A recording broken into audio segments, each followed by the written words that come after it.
99557-1013, fala aí. Fala, galera do Papo 2. Gleison de São João de Meriti aqui, do Boteco Sexta-feira. Boa, vamos lá, hein?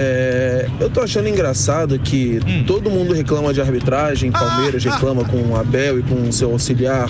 Renato Gaúcho reclama. Vários técnicos reclamam, dirigentes reclamam. E na hora do Botafogo tá errado. Muitos da imprensa, não generalizando, mas muitos da imprensa criticando a postura do Botafogo de reclamar, dizendo que está justificando a derrota. E agora a Associação de Árbitros dizendo que vai entrar com uma representação contra o Botafogo. E depois dizem que não tem perseguição. É muito complicado. Perseguição eu acho forte, mas assim, você tem que deixar claro porque pode ser mal interpretado. Eu não concordo, mas pelo protocolo e pela jurisprudência da CBF atualmente, aquele gol foi corretamente anulado do Botafogo. E eu não concordo, assim como foi aquele do Vasco contra o Palmeiras. Eu não acho que enfim, a regra teria que ser discutida, mas é o que está sendo usado, irmão, não tem jeito. E o que pesa nesse momento da Associação dos Árbitros, né, é o teor das declarações. Exatamente. A gente viu, por exemplo, o auxiliar técnico do Abel Ferreira sendo punido porque insinuou que não queriam deixar o Palmeiras ser campeão 2 anos seguidos, uma grande bobagem também. Eu não gosto desse discurso de contra tudo e contra todos. Eu não gosto, essa não. história de teoria da conspiração. Imagina a reunião, né? Chega o CNM, na reunião, Périx Bassol, rapaziada, chega o Daronco, o Braulio, os árbitros todos. Se for pênalti pro Botafogo, não dá. Entendeu? Pessoal do VAR, Daiane Muniz, se for pênalti, não chama, tá? Porque o Botafogo não pode ser campeão. É porque, assim, esse discurso ele é barato e fácil, né? Empolga a galera, né? Ninguém tá falando que o Botafogo não jogou nada, que não deu um chute a gol. Todo mundo só falando sobre a reclamação da arbitragem. O jogo foi horrível. Você terceiriza, sim, você terceiriza a culpa. Eu não gosto, seja esse discurso no Botafogo, seja no Palmeiras, no Vasco, no Fluminense, no Flamengo, em qualquer time.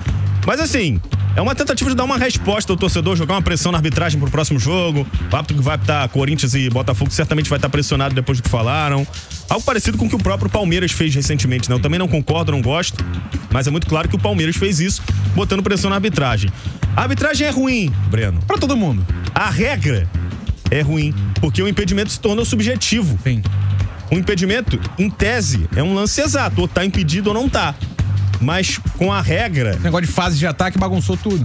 Nesse momento... E a regra não é clara. Você pensa, por exemplo, em esportes americanos, no beisebol, no futebol americano, que a regra é assim do futebol americano, né? Mas tem todas as previsões de lances possíveis.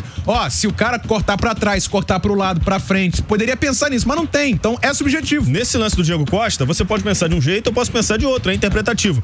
E aí o árbitro ele pode tomar a decisão que ele quiser. Esse é um lance interpretativo, ele interpreta do jeito dele. É o que eu falo. Pra mim, se eu fosse o cara que fizesse as regras, o protocolo, as orientações da confederação, exatamente. Se fosse a regra do Breno, o gol seria válido. Mas aí não é o que eu acho, porque é o que os caras estão achando. A gente viu naquele lance do Vasco e Palmeiras, os caras fizeram um podcast de 1 hora pra explicar, parar o lance, voltar, usar o canetinha, pra justificar a anulação. E aí tem torcedor vascaíno que acredita nesse negócio, né? Não é a maior parte da torcida, mas sempre tem um que acredita. Sacrificaram o Vasco. Estão sacrificando o Vasco pra não deixar o Santos cair. E aí o Klaus vem no jogo passado, Fluminense Vasco, ele valida um gol do Vasco que começa numa falta clara em cima do Germancano. Sendo que esse mesmo Klaus, na semana passada, Botafogo e Flamengo, ele validou um gol igualzinho, uma falta clara no Tietê que não foi marcada. Pra ele não interferiu na fase de ataque. Ele errou no Botafogo e Flamengo, foi premiado com a escala pro clássico, Vasco Fluminense, e errou de novo do mesmo jeito. Então assim, os caras são ruins. Aí tem torcedor do Fluminense fazendo estatística do Klaus. O Fluminense é o time que mais perde quando o Klaus apita. É porque tem um site do Fluminense que tem estatísticas por árbitros. Pelo amor de Deus. Vou puxar aqui pra ver, vamos ver. Cara, assim, é acreditar demais em teoria da conspiração, e se esse tipo de coisa acontecer, eu acho que a gente tá na posição errada, Breno, porque ou a gente é muito inocente... Eu sou inocente. Ou a gente tá acompanhando um teatro, isso não existe, pelo amor de Deus. Aqui, não estão querendo prejudicar a OAB. Eles são ruins, são fracos, a arbitragem é ruim e o impedimento, infelizmente, se tornou uma regra subjetiva em grande parte dos lances. Eu vou divulgar o site, porque eu usei muito já, que é o flusão.xyz. Aí você tem estatísticas de tudo, inclusive de árbitros. Tô puxando aqui, árbitros.